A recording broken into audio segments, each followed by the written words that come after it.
Hello everyone, and welcome back to another chilling story that will leave you questioning the boundaries between reality and the unknown.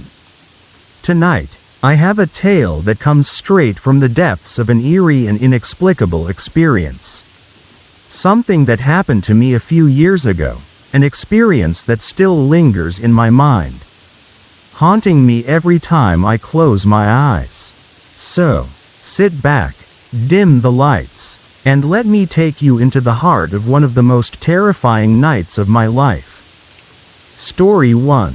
It was early January, the kind of cold night where the wind howled outside, rattling the windows just enough to send a small shiver down my spine. I was 16 at the time, lying on my bed after a long phone conversation, lost in thought as the room around me sat in near total darkness. The clock read 11:30 p.m., but I wasn't remotely sleepy.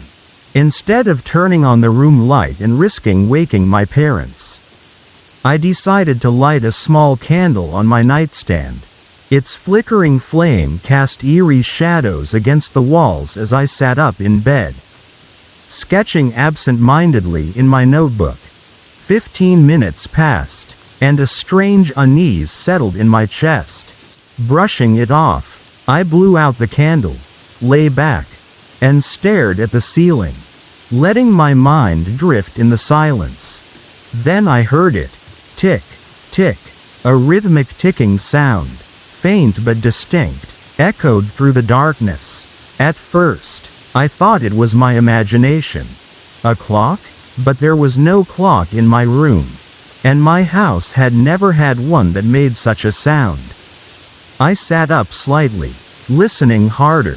Tick, tick, then silence. A few seconds later, it repeated. Tick, tick. The pattern was unsettling. It wasn't just random noise, it was intentional, measured, precise. I convinced myself it was the old wooden house settling, or maybe my dog playing with something outside my room. But then I remembered, my door was shut, and my dog wasn't in my room. Minutes passed, and the ticking sound continued. Then, just as I was beginning to normalize it, something changed. Creak. The wooden floor beneath my bed groaned, a sound unmistakable in the stillness of the night. I froze. The only thing that could make that sound was something moving. I squeezed my eyes shut. Maybe I was just imagining things. Maybe I was so tired that my mind was playing tricks on me. But then, the sound repeated, a slow, deliberate shuffle against the wooden floor, creeping closer and closer. My heart began to pound against my ribcage. Tick, tick, creak, creak. The pattern was unmistakable now. 2 ticks, 2 creaks, like something walking beneath me. The sounds grew louder, more deliberate, as if whatever it was had realized I was aware of it. Each step crept closer to the edge of my bed, pausing for a moment before starting again. My mind screamed at me to move, but my body refused to obey. I wanted to call for my mother, but my voice wouldn't come out. My throat was dry, my body paralyzed with fear. I could only listen as the footsteps circled my bed, slow and methodical, as if whatever was making them was studying me. Then, without warning, I felt it. A weight, a crushing, suffocating weight pinned me to my bed. It wasn't like a blanket pressing down. It was as if an unseen force had jumped onto my chest, holding me down with an unrelenting grip. My breath caught in my throat, panic clawing at my mind. I tried to move my arms, to fight, to scream, but nothing worked. My body refused to respond. The room around me remained pitch dark, but the weight was undeniable, something unnatural forcing me still. The ticking and creaking noises intensified, filling the room, growing faster, louder. It was an unbearable cacophony, like the sound of 100 clocks ticking all at once. And beneath it all, the sound of something whispering. I didn't understand the words, but I felt the malevolence in them. A cold, invisible pressure tightened around my chest. I gasped for breath, my vision blurring. Was this how I was going to die? Suffocated by something I couldn't even see? My only thought was to call for my mother. With the last ounce of strength I could muster, I forced my lips apart and let out a strangled scream. The moment my voice broke the silence, the entire room seemed to explode with noise, louder, wilder, angrier. The weight on my chest pressed harder, as if trying to silence me. Then, the door to my room burst open. My parents rushed in, flipping the switch, and just like that, everything stopped. The ticking, the creaking, the suffocating weight, all vanished in an instant. I gasped, lungs burning, my body trembling uncontrollably. My mother ran to my side, shaking me, asking me what had happened. But I had no answers. I could only cry, my mind overwhelmed by sheer terror. To this day, I have no explanation for what happened that night. I was raised in a Catholic household, always taught to believe in God, to have faith, but in the days leading up to the incident, I had begun to question my beliefs. I had stopped praying, distanced myself from my faith. And then, this happened. I often wonder, was it a coincidence? Or was it something else? Something waiting for me to lose my faith before it decided to make its presence known? I don't know. I may never know. But one thing is certain. I will never forget that night. Stories like this remind us that sometimes, the things we cannot see are the things we should fear the most. Whether it was a sleep paralysis episode, a supernatural force, or something else entirely, I leave it to you to decide. But if you ever hear a ticking sound in the dead of night, followed by the slow creak of footsteps, don't ignore it, stay safe, and until next time, keep the lights on. Story 2. There are places in this world where the past refuses to fade, where echoes of the departed linger just beyond the veil of the living. Some houses are not just bricks and wood, they are vessels of memory, of sorrow, of something unseen. This is the story of one such house, a house where shadows move when no one is looking, where whispers slither through the stillness of the night, a house where the dead never left. We lived in that house for over 15 years, and in all that time, it never truly felt like home. Strange things happened there, things that defied logic or explanation. One evening, I was in the bathroom, the door slightly ajar. The warm water cascaded down my back as I absent-mindedly stared at the doorway. And then, I saw it. A dark silhouette gliding past the hallway. It was swift, almost imperceptible, but my gut knew better. I wasn't alone. At first, I tried to rationalize it. Perhaps it was a trick of the light, a shadow cast by something outside. But the unsettling feeling didn't go away. Then there were the electronics. The television would change channels on its own, sometimes even turning on by itself in the middle of the night. One time, I woke up to the faint glow of the screen displaying static. The remote was untouched. Objects in the house refused to stay in place.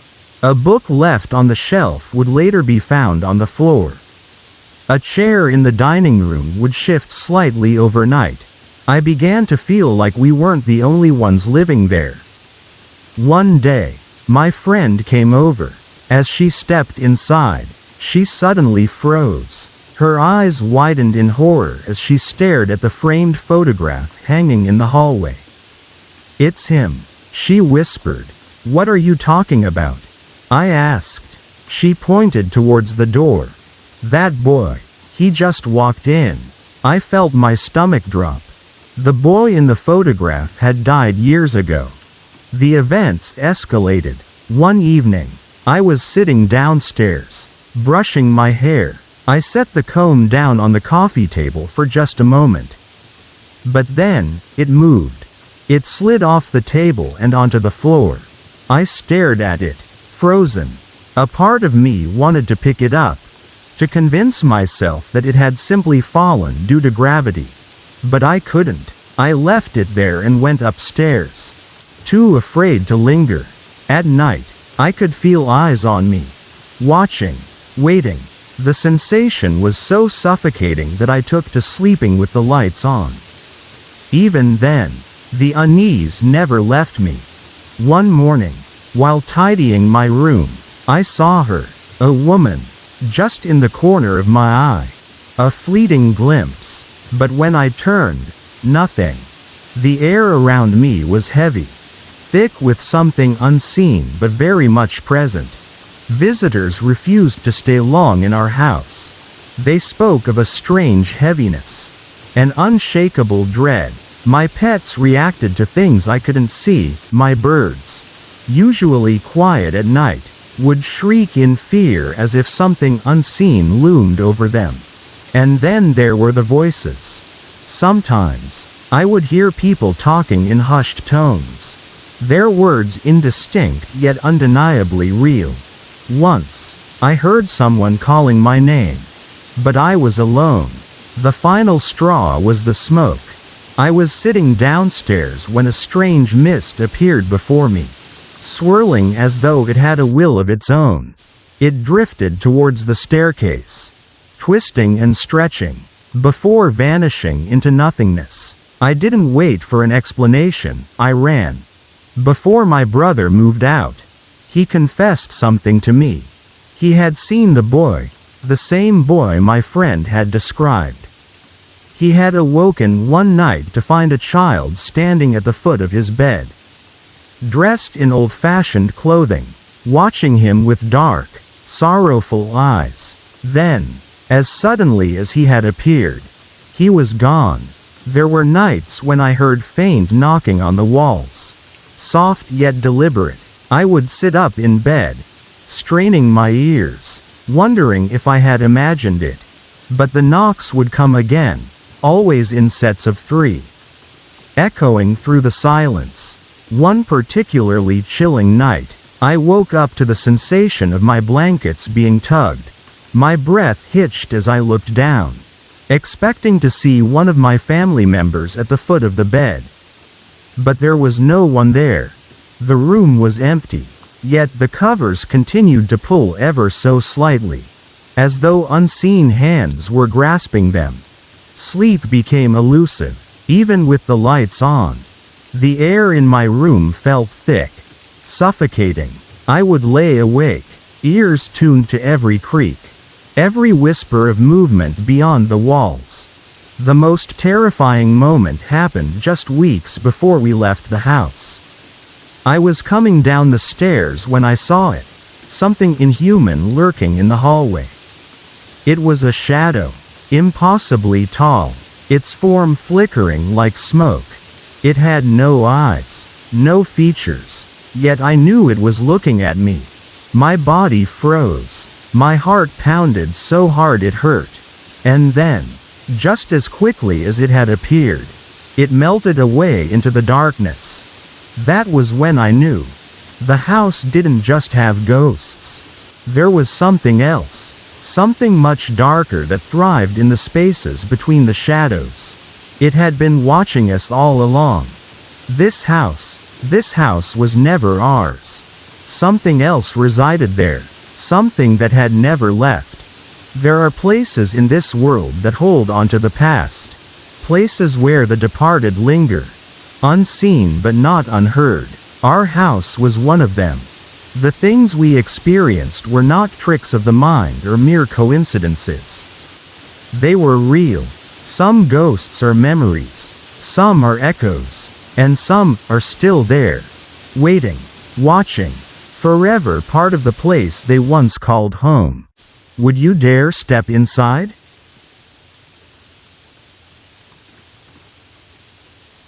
Story 3. Have you ever stayed somewhere that made you feel uneasy?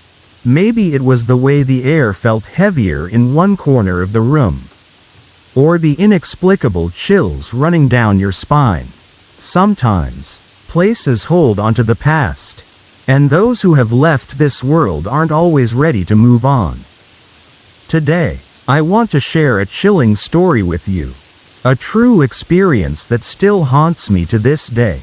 My name is Amber, and I come from Michigan. I have had several eerie encounters in my life, but nothing compares to what happened when I was just 10 years old. This is the story of a night I will never forget, a night spent in a hotel where the past refused to rest.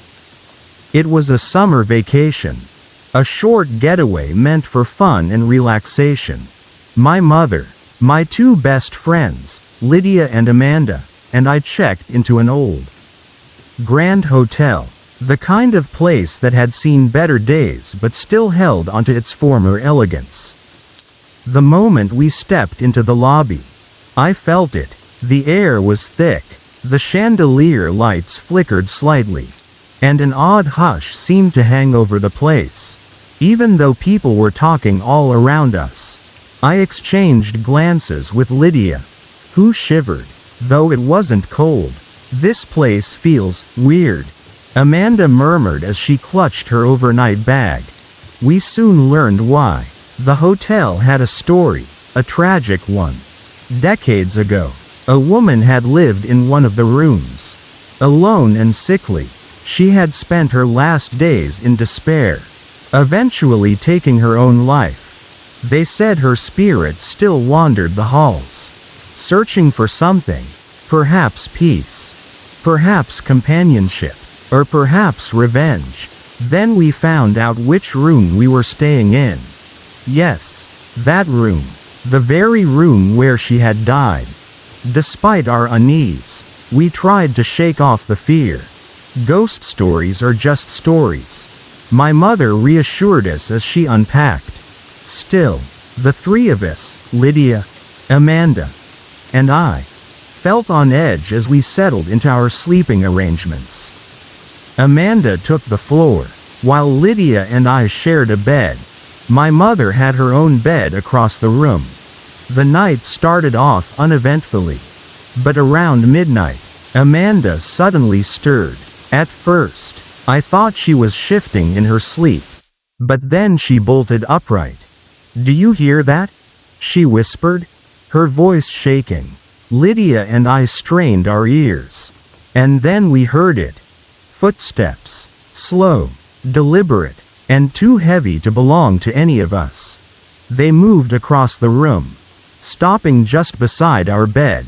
Lydia and I clutched each other under the blankets, too scared to move. The sound stopped for a moment. Then we heard something worse, breathing.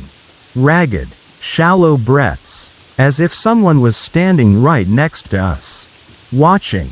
Amanda yelped and dove under her blanket. My mother, half asleep, muttered something about dreams and turned over in her bed.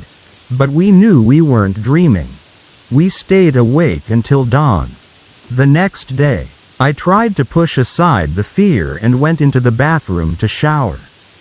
The steam curled around the old mirror, and the water pounded against the porcelain tub. I was just starting to relax when I heard it. A whisper, a woman's voice. "Kill me." The words were barely audible, but they froze me in place. My skin prickled, and I dared to turn my head slightly. My breath caught in my throat. Nothing. The voice came again, more desperate this time. "Kill me, please." I didn't scream. I couldn't. Instead, I stumbled out of the shower, wrapping a towel around myself as I burst into the room. My friends jumped at my sudden entrance. "What happened?" Lydia asked, her eyes wide. I told them everything. We were supposed to stay another night. But that was before things got worse. That evening, my mother went downstairs to the casino, locking the door behind her. The three of us were alone. The room was eerily silent. We huddled together, the TV playing quietly in the background to distract us. But then it started again. The footsteps. Only this time, they weren't distant. They were inside the room. We tried to convince ourselves it was just our imagination. But then something yanked our blanket, hard. Lydia screamed, and I grabbed Amanda's arm. We looked up, and there she was, a woman, standing at the foot of our bed. Her face was pale, her dark eyes sunken. She wore an old-fashioned dress, and her hair was damp, clinging to her cheeks. But the worst part? She was looking right at us. And she was smiling. The room went ice cold. Amanda scrambled backward, falling off the bed with a thud. I squeezed my eyes shut, whispering a prayer under my breath. When I opened them again, she was gone. Morning couldn't come soon enough. We were packing up when we noticed something strange. There was an imprint on my mother's bed. A deep indentation, as if someone had been lying there. But my mother was already up and moving around. Terrified, we yanked the blanket back. No one was there, yet the dent in the mattress remained. As if someone unseen, had just risen and left. When my mother finally woke up, she told us something that made our blood run cold. She had seen a woman the night before, walking into the adjacent room. A beautiful woman in white. She hadn't thought much of it at the time, but now she realized there had been no adjacent room, only a mirror reflecting our own. We left the hotel immediately. Some places hold onto memories. Some spirits refuse to let go. I don't know what that woman wanted from us. But I know this. She was real. And she is still there. To this day, I refuse to stay in old hotels. Maybe it's paranoia. Maybe it's wisdom. Either way, I've learned that when a place doesn't feel right, there's usually a reason. And sometimes, that reason is watching you from the foot of your bed. Thank you for listening to my story. Have you ever encountered something that made you believe in ghosts? If so, I'd love to hear your experience. Until next time, stay safe. And don't ignore the whispers in the dark.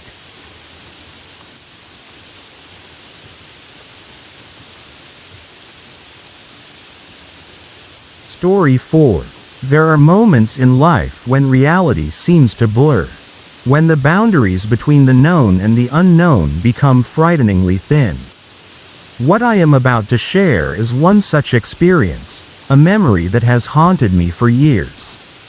Some might dismiss it as sleep paralysis, a dream, or mere hallucination, but I know it was something far more sinister. I was in 8th grade when this happened, though now I stand on the cusp of graduation. It was an ordinary afternoon. The sky clear with no sign of storms. The television murmuring softly in the background as I lay on the living room couch, attempting to take a short nap. And then, I couldn't move. I was aware that I had dozed off. But as I tried to shift my position, I felt an overwhelming presence, a sensation of being watched. It wasn't the abstract paranoia that comes with waking up in an unfamiliar state. No, this was different. It was as if something was in the room with me, silently observing. A cough, raspy and wet, it echoed from the direction of the kitchen. My eyes, the only part of my body I could still control, darted toward the source of the sound. And then, from the shadows near the refrigerator, something moved, a dark silhouette, shifting slightly as if preparing to step into the light. Before I could react, the phone rang. The sudden jarring sound snapped me out of my paralysis. Instinctively, I bolted upright, my breath heavy and erratic. I reached for the phone, confused by the caller ID. The number displayed was unlike any I had ever seen, a string of characters that didn't make sense. "Hello?" My voice came out hesitant, unsure. Only static greeted me at first. A low crackling sound that sent a chill down my spine. "Hello? Who is this?" I tried again. Then came the voice. Low, guttural, and impossibly close. It rasped. "Your day is about to become strange." I froze. The weight of those words settled in my chest like lead. Then, a series of soft clicks followed, like someone playing with the phone line. I considered hanging up, but before I could, the voice returned. "This is just the beginning." And then, as if mocking me, I heard two distinct voices conversing in a bizarre, almost scripted exchange. Did he say it like in the movie? Exactly like that. Then, nothing. Silence. I pulled the phone away from my ear. Staring at the screen, there was no record of the call. Before I could even begin to process what had just happened, another sound sliced through the silence. A cough. But this time, it wasn't coming from the kitchen. It was from upstairs. It was deeper, more guttural, as if someone, or something, was struggling to breathe. My mind raced. I was supposed to be home alone. My mother was at work, and my father was miles away in Denver. So who was upstairs? I swallowed hard, steeling myself as I slowly made my way up the stairs. The house was eerily quiet except for the sound of my own breathing. Each step felt heavier than the last as I neared the hallway. I checked my mother's room first, empty. The laundry room, small and dark, also empty. That left only 2 rooms. My bedroom and the guest room that connected to the bathroom. And then, I heard it, the unmistakable sound of slow, deliberate footsteps moving just beyond the guest room door. I hesitated, my heart pounded against my ribs, urging me to flee, but something in me, curiosity, maybe even fear, kept me rooted to the spot. I took another step, inching toward the door, my fingers trembling as I reached for the handle. A sudden gust of air, ice cold and unnatural, brushed against my face, making me shudder. The cough echoed once more, closer this time, right on the other side of the door. My breath hitched, summoning every ounce of courage. I pushed the door open. Nothing. The room was empty, but the window was slightly ajar, letting in a slow, eerie draft. The curtains swayed gently, their movement too controlled for a simple breeze. I stepped inside, scanning the space. The guest bed remained untouched, the furniture exactly as I remembered, but the air was thick with something unseen, something watching. I turned toward the bathroom door. It was closed. My pulse quickened as I reached out, fingers barely brushing against the knob when the bathroom light flickered on by itself. A shadow passed behind the frosted glass of the shower door. I bolted, slamming the door behind me as I ran back down the stairs. My mind raced. Was I seeing things? Was it my imagination running wild?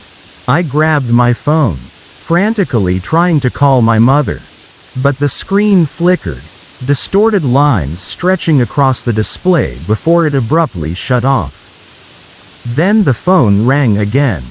Same strange number, same incomprehensible digits. I didn't answer. I couldn't. Instead, I turned on every single light in the house, barricading myself in the living room, waiting for the hours to pass. Eventually, exhaustion won. I must have dozed off. But when I woke up, the sun was up, the house eerily normal. But the memory of that night never left me. I still don't know what happened that day. Some might say it was a hallucination, a side effect of a tired mind caught between sleep and wakefulness. But deep down, I know better. I know something was in that house with me. I felt it, heard it, and the worst part? A week later, I received another call from that number. This time, it just whispered my name.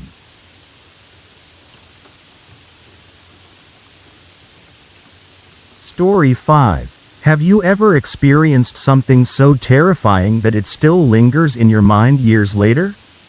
Something so unexplainable, so beyond the realm of reason, that no matter how hard you try to rationalize it, the memory never fades? Many of you may have read my previous story about the haunted hotel. But tonight, I want to share something even more chilling, an experience that happened not in some eerie, old establishment, but in my very own home. I was only 16, but that night changed the way I saw the world forever. It was a stormy Friday night, the wind howling outside, rain lashing against the windows. The air was thick with the scent of damp earth, and occasional flashes of lightning illuminated the living room where I sat curled up on the couch, watching TV. My parents were both working late. My older sister was staying over at a friend's house, and my younger brother had gone to visit our cousin. That meant I was home alone, something I was used to. But for some reason, that night felt different. There was an uneasiness in the air, a feeling I couldn't quite shake off. I had always been sensitive to strange occurrences in our house, doors creaking when no one was near, whispers in the dead of night, and the lingering sensation of being watched. But up until that point, I had always managed to convince myself that it was just my imagination. That night, however, would prove otherwise. The first strange occurrence happened while I was flipping through channels. Over the sound of the TV, I heard it, a soft trickling noise, as if someone had turned on the kitchen sink. I frowned, my body stiffening. I was alone. I muted the TV, straining to listen. The sound continued, water running, the faint clinking of dishes. Slowly, I stood up and walked towards the kitchen. My heart pounded in my chest. I peeked inside. The sink was empty. The faucet was dry. And yet, I had heard it. I swallowed hard, convincing myself it was just my mind playing tricks. I turned off the lights and hurried back to my room. As I lay in bed, scrolling through my phone, the unsettling sensation returned, the distinct, unmistakable feeling of being watched. I turned over, glancing towards the slightly open bedroom door. A soft creaking sound filled the silence, and I felt a chill run down my spine. The door had moved? No, that wasn't possible. I stared at it, waiting. Nothing happened. Maybe it was just the house settling. Maybe it was the wind. Maybe. But then, out of the corner of my eye, something shifted. I turned my head towards my dresser, and then I saw it. In the dim glow of my bedside lamp, my eyes landed on my mirror, and in that mirror, I saw something that made my blood run cold. A small figure, a child, stood there, pale, translucent, staring directly at me with hollow, empty eyes. I gasped, my breath catching in my throat. My mind screamed at me to move, to run, but my body was frozen in place. Then, suddenly, my childhood teddy bear, the one I had found in the attic when we moved in, began to rise into the air, as if lifted by invisible hands. A voice, soft but angry, echoed through the room. I want my doll back. The words sent a jolt of terror through my body. My paralysis broke, and I bolted from the bed, racing down the hall. I grabbed my phone, my fingers trembling as I dialed my mother's number. No answer. Panic surged through me. I had to hide. I had to get away. I ran back to my bedroom and dove under the bed, pressing my hand over my mouth to muffle my breathing. The air was thick with silence, but I knew it was still there, watching, waiting. A slow, deliberate creak echoed through the room. The sound of tiny footsteps. A shadow moving just beyond my bed frame. I shut my eyes, whispering prayers under my breath. And then, the front door slammed open.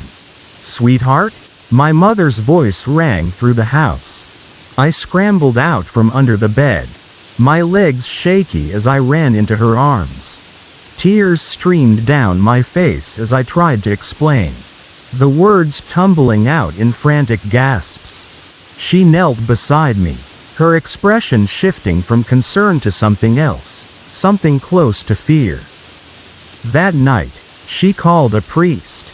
The following evening, a priest arrived to cleanse the house. He walked through every room, chanting prayers, sprinkling holy water.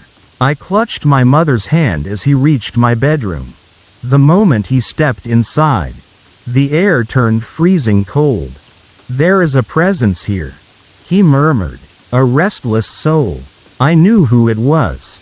The child, the one who had lost something they wanted back. But even after the cleansing, the house was never truly the same. I don't know who the boy was. I don't know why he was there. But what I do know is that he was real. Even now, years later, I sometimes wake up in the middle of the night, convinced I hear whispers in the darkness, a voice calling out for something lost long ago. And sometimes, just sometimes, I wonder, was he ever really gone?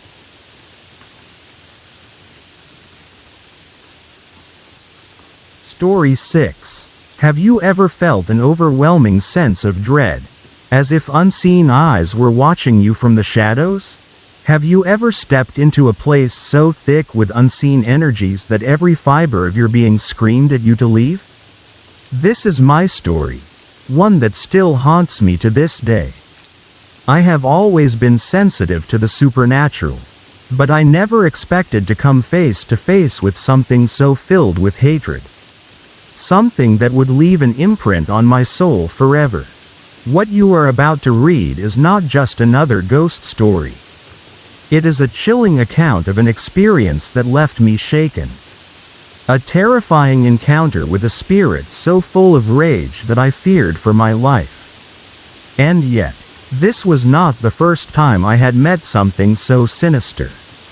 My childhood memories hold another dark secret, one that I had buried deep within me, only for it to resurface years later.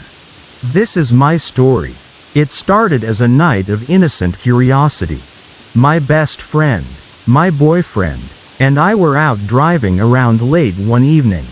The roads nearly empty, the city quiet under the pale glow of the streetlights. We were the kind of people who found thrill in exploring the unknown.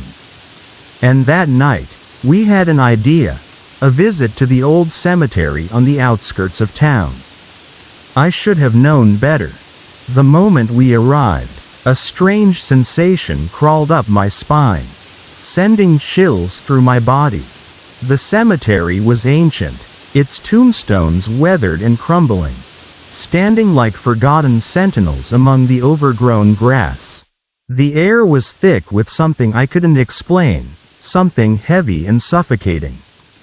While my friend and my boyfriend stepped out of the car, eager to explore, I hesitated. A deep unease settled in my chest, making it hard to breathe. Something was wrong. I couldn't see it yet, but I could feel it, a presence, lurking, waiting. "I think I'll stay in the car," I said, trying to mask the fear in my voice. They shrugged and walked off, their laughter fading into the night. I gripped the steering wheel, my heart pounding in my ears. Then, out of nowhere, My friend came sprinting back, her face pale as a sheet. "There's something there," she gasped, pointing towards a cluster of tombstones in the distance. I turned to look, and my stomach dropped. A dark figure loomed near one of the graves, barely visible in the dim moonlight. It wasn't just a shadow, it was something else entirely. My body reacted before my mind could process it. My hands started trembling, and an icy fear gripped my chest. The figure radiated pure, unfiltered hatred. We should have left right then. We should have driven away without looking back. But instead, my boyfriend insisted on getting closer. "I don't see anything," he muttered, stepping forward. I could barely speak. The presence was growing stronger, suffocating. Tears burned my eyes as I forced myself to move, to get away. "I can't stay here," I choked out. "I have to go." We drove away in silence, the atmosphere inside the car thick with unease. Even after reaching home, I couldn't stop shaking. It took nearly an hour for the cold fear to leave my body. I knew what I had seen was real, and I knew that spirit had seen me too. But this wasn't the first time I had encountered such an entity.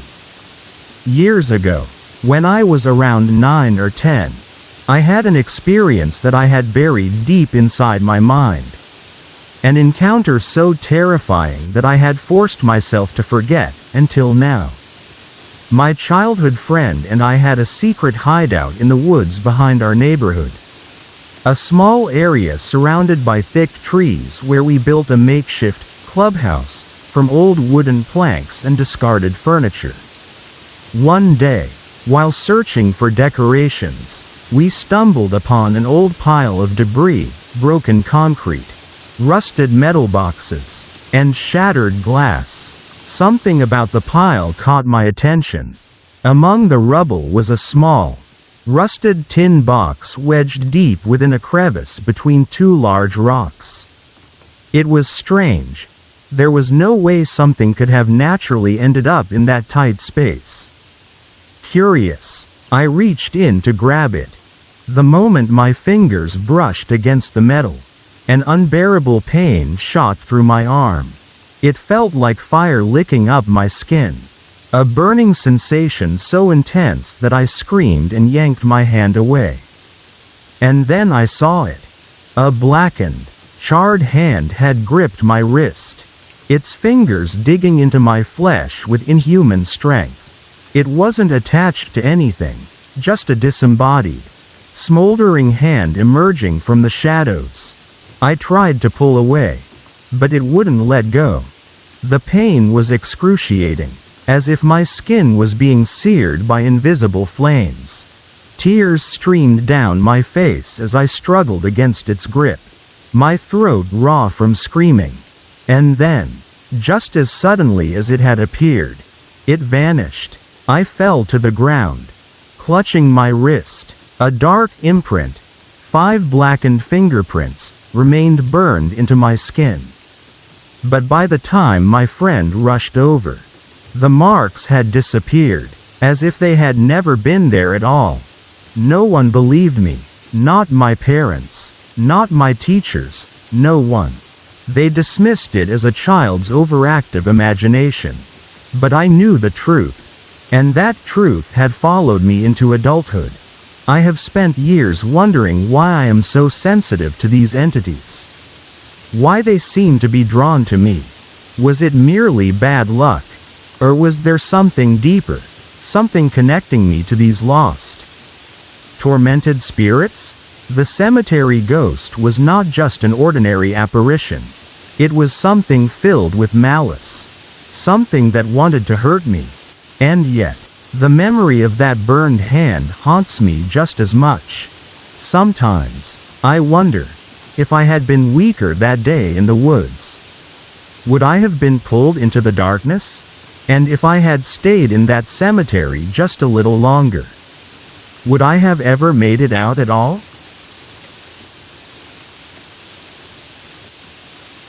Story 7. There are many stories about children having imaginary friends.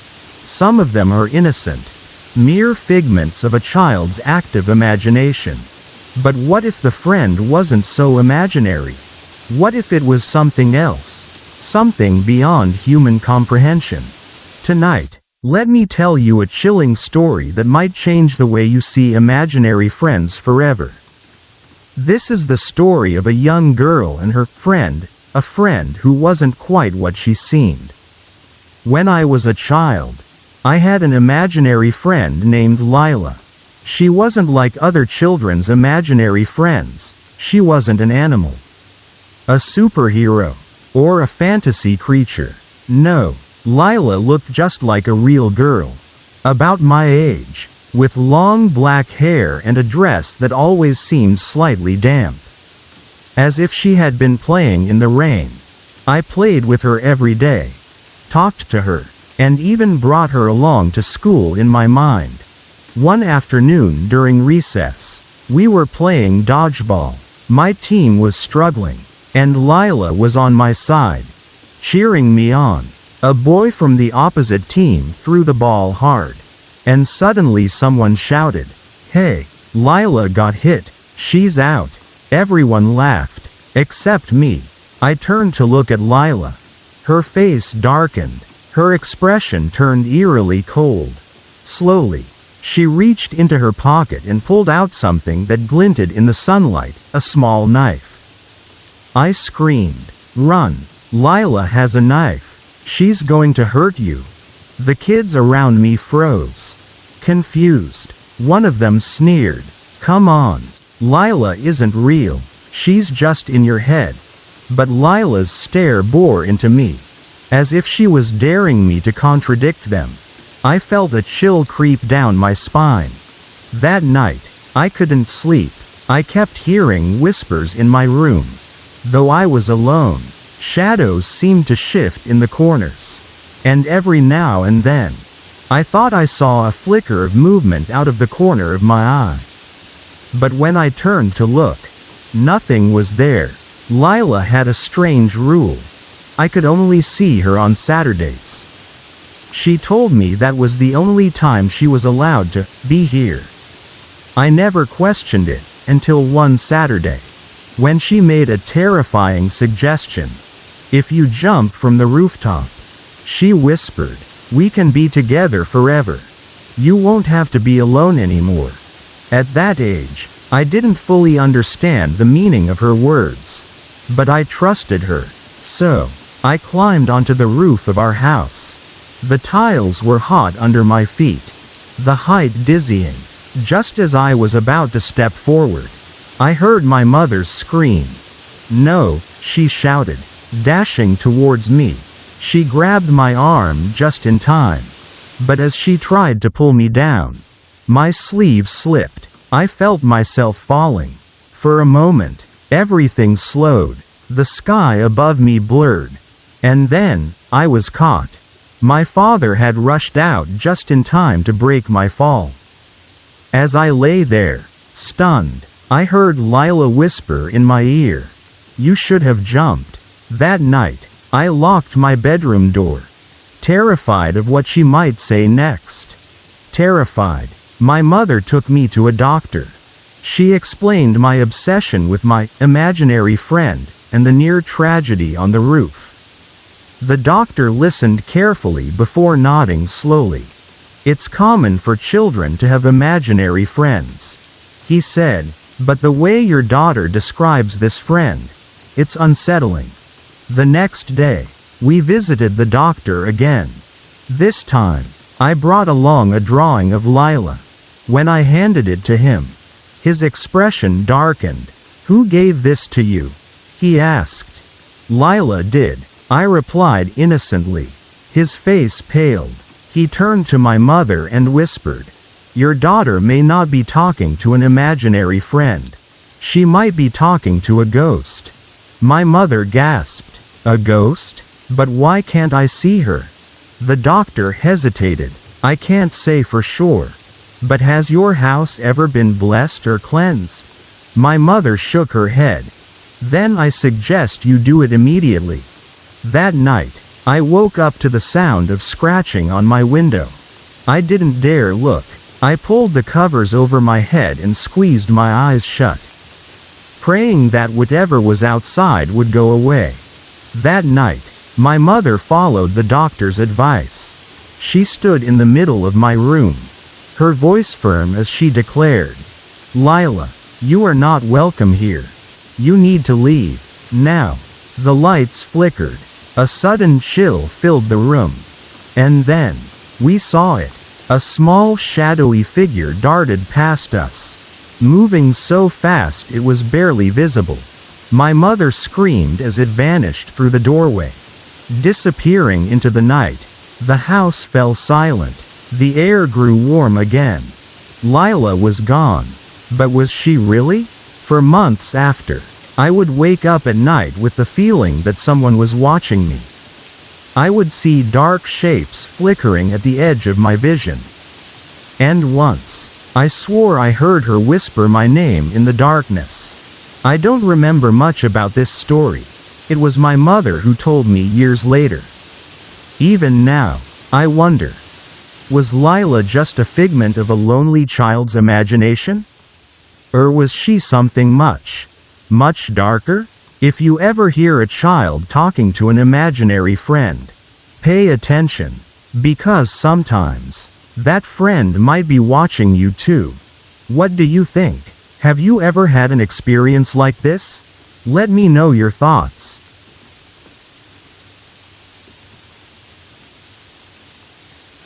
Story 8. Hello everyone. Tonight, I bring you a tale that is as real as the air we breathe. This isn't some distant legend passed down through generations. Nor is it a ghost story told just to spook people around a campfire. This is something that has happened to me, something that still happens. It began when I was just a child. And even now, years later, I still hear it, the coughing.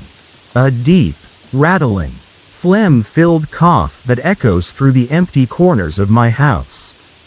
And the worst part? No one else ever hears it. I've tried to reason with myself. Maybe it was the wind, a creaky pipe, or even my own paranoia.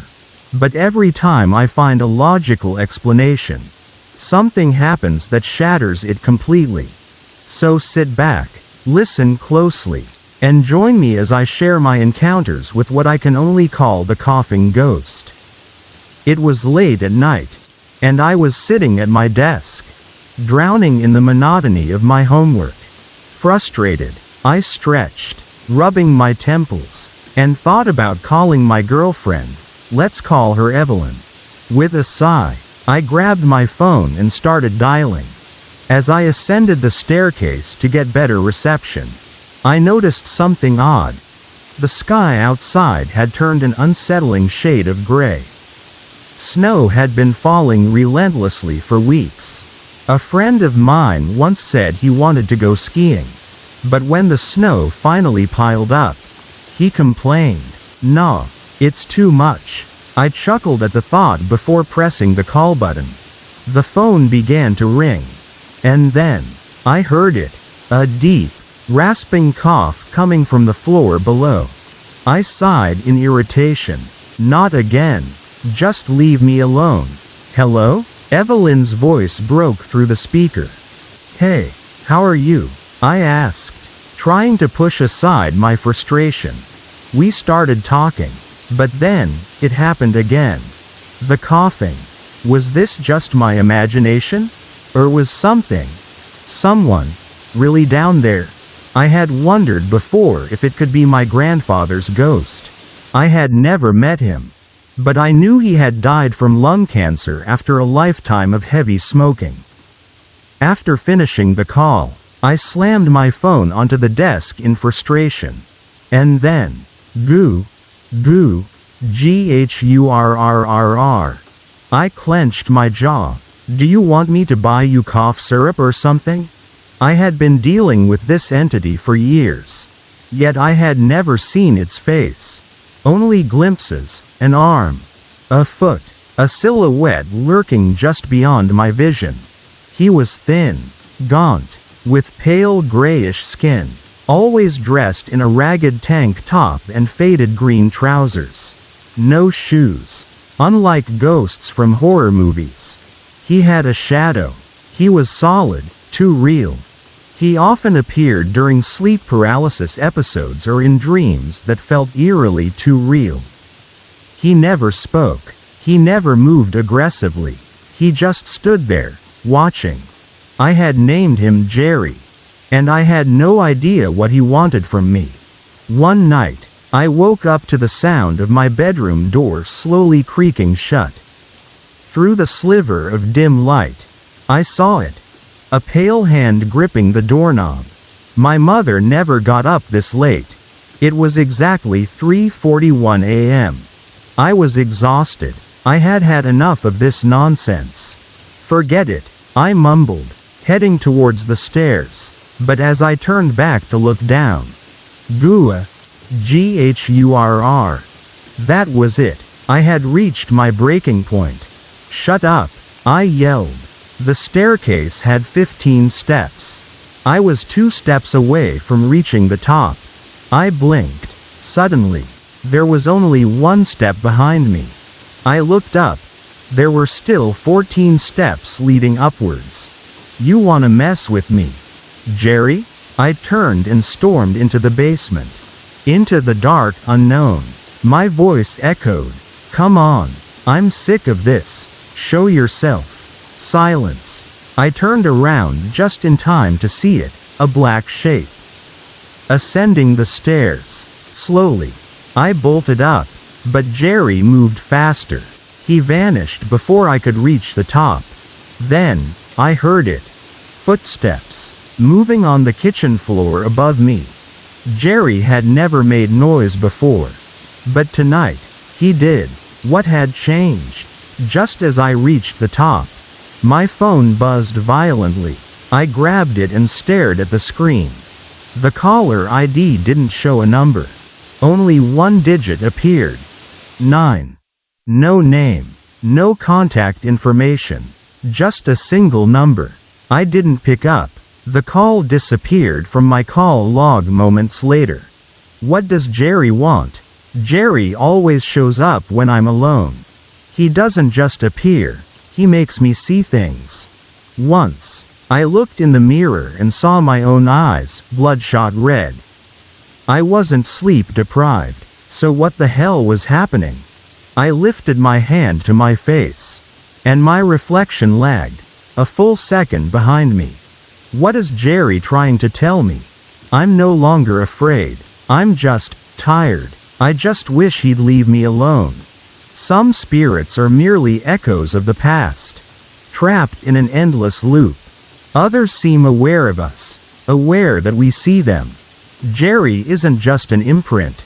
He's something more. He interacts. He responds. So what does he want? And why hasn't he left? Maybe he doesn't need me to understand. Maybe he just enjoys watching.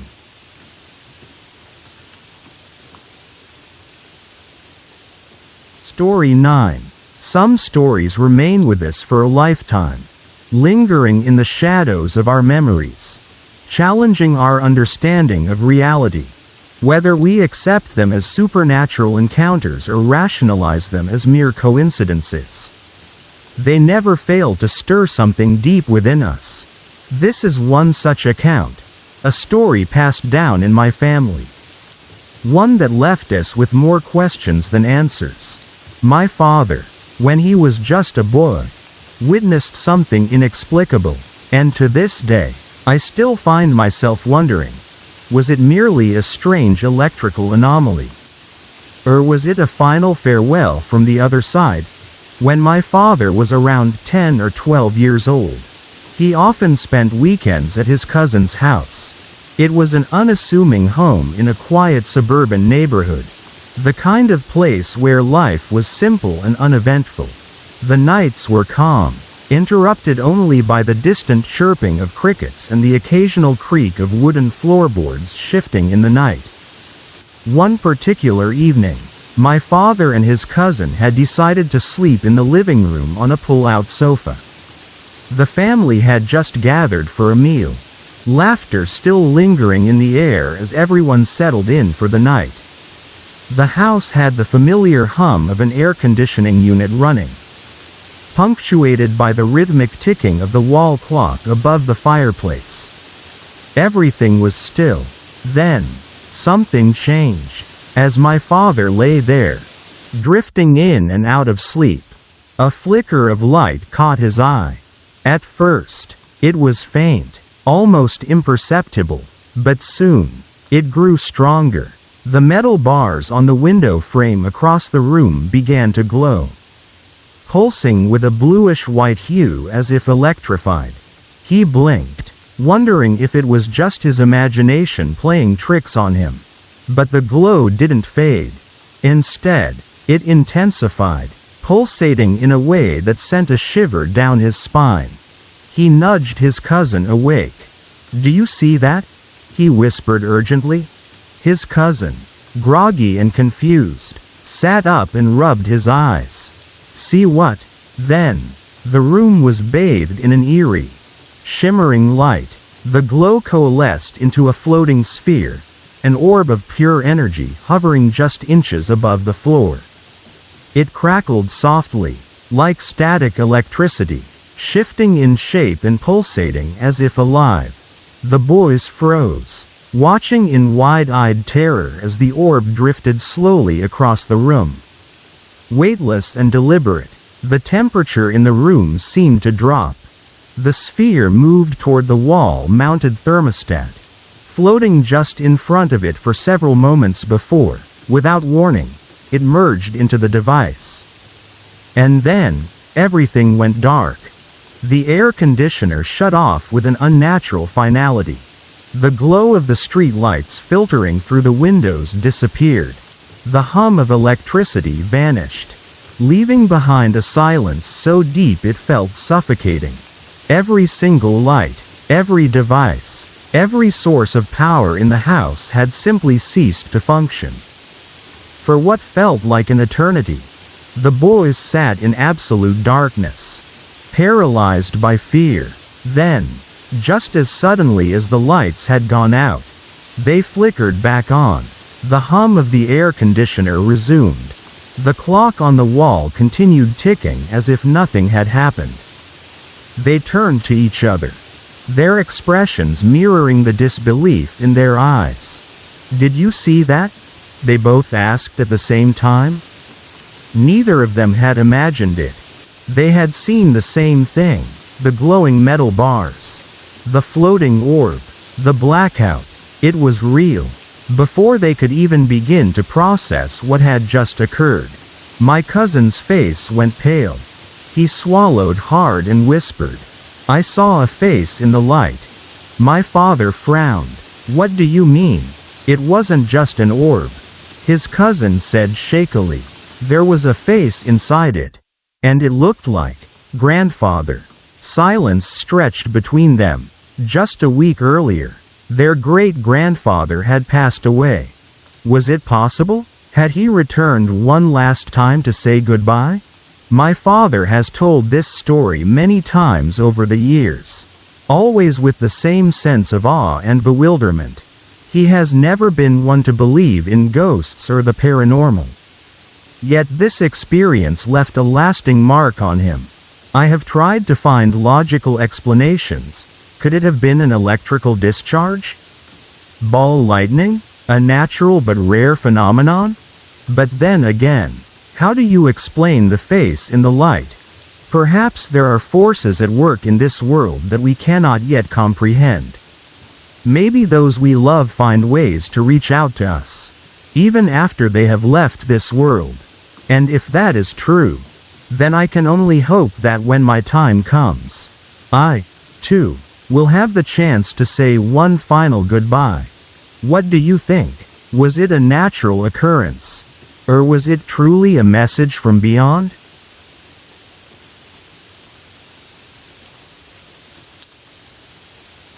Story 10. Some stories linger in your mind like a shadow, never truly leaving you alone.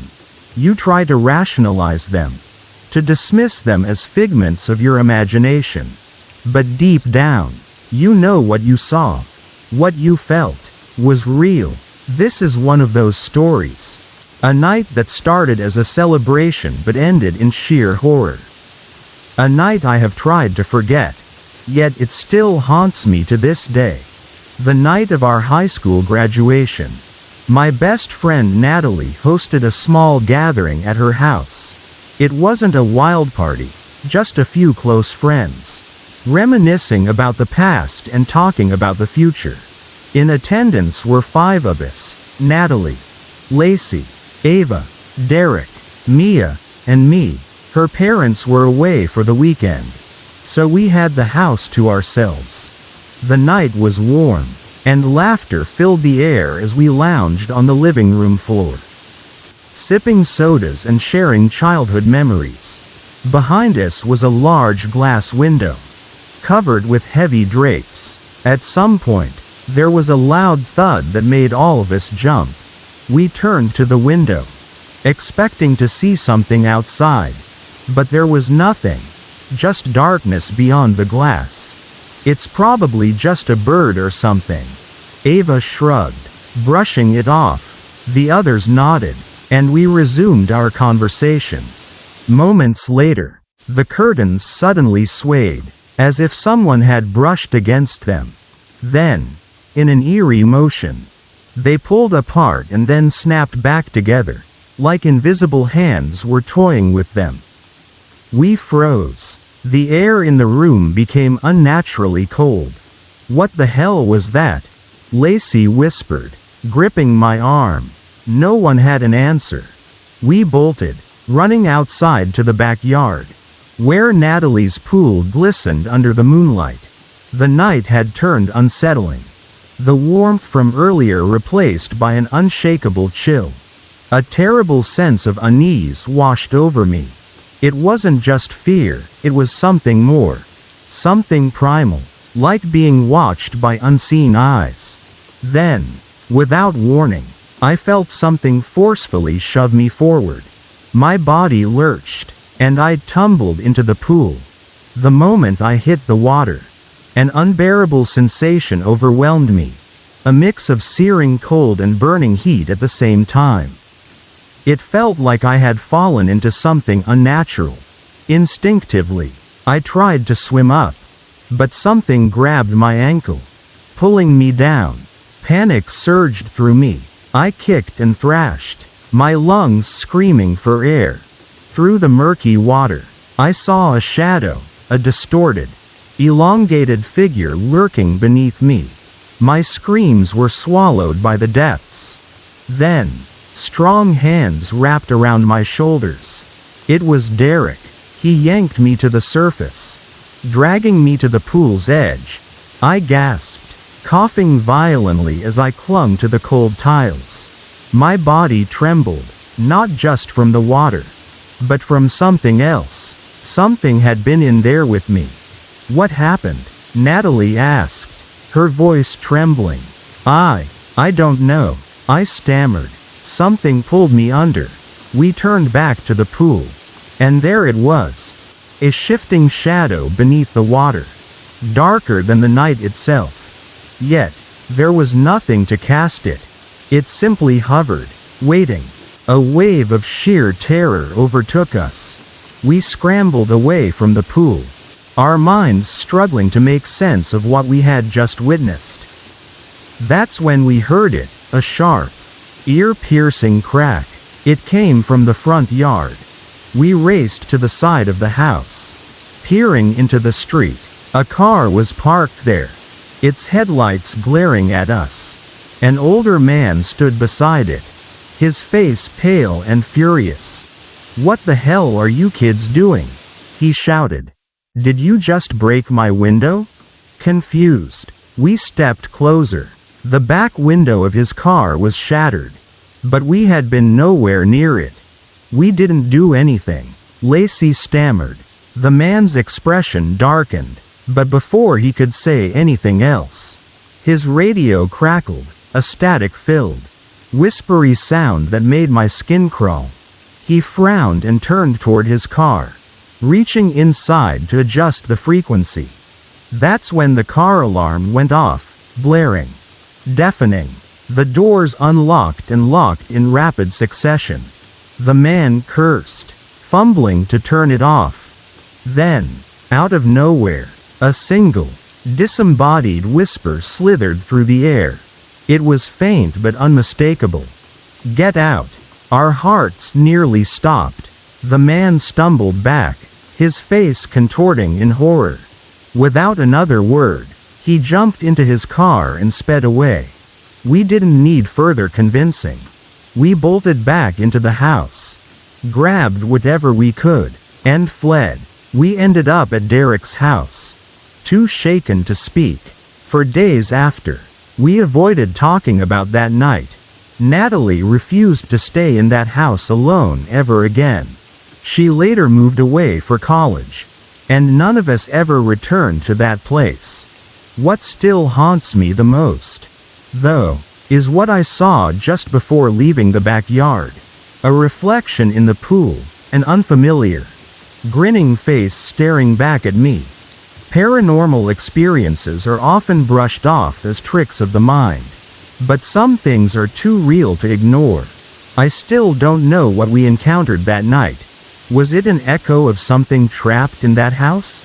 A presence that had always been there, watching, waiting? Or was it simply a figment of our collective fears, feeding off our imagination? Whatever it was, I will never forget that feeling, the weight of invisible eyes, the grip of something unseen, and that whisper in the night that still echoes in my mind. Get out.